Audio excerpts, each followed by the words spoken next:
The Berenstain Bears Easter Surprise is really sweet. This is an animated short film from 1981 and it's all about springtime. And this is about Brother Bear in a time before Sister Bear existed.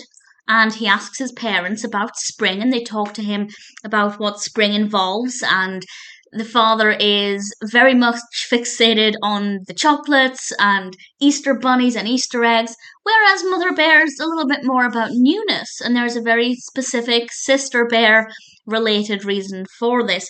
Unfortunately, spring is not quite arriving when people expected and there's a problem with one of the bunnies, but I won't say any more than that. I don't want to give too much away because the whole thing is about half an hour, maybe just under that. But it's a really sweet story. It's really fun. The pacing is generally okay. I think it took a little bit of time to get going, but after about the first 10 minutes or so, everything began to pick up at a really steady pace and ultimately became a really sweet narrative.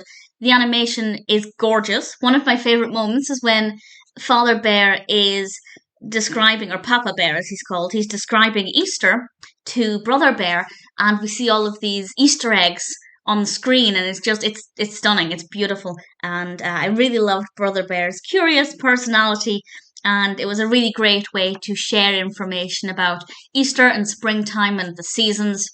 I think it's very educational, it's a fun story, and the animation is stunning. I don't want anything else, it's absolutely beautiful. Would I recommend it? Of course I would. I was going to say I'm not the biggest fan of the Berenstain Bears. What I mean by that is I haven't seen a tremendous amount of Berenstain Bears cartoons. I didn't grow up with them. I didn't even know they existed until relatively recently. So I've watched a couple, but I have many, many more to go. So I can't really compare it to other Berenstain Bear cartoons, but based purely on this one on its own and the few that I've seen, I thought it worked quite well. So if you're a fan of Berenstain Bears, I'd love to know what you think of it and how it compares. But based purely on its own, I think it's pretty decent and definitely worth checking out.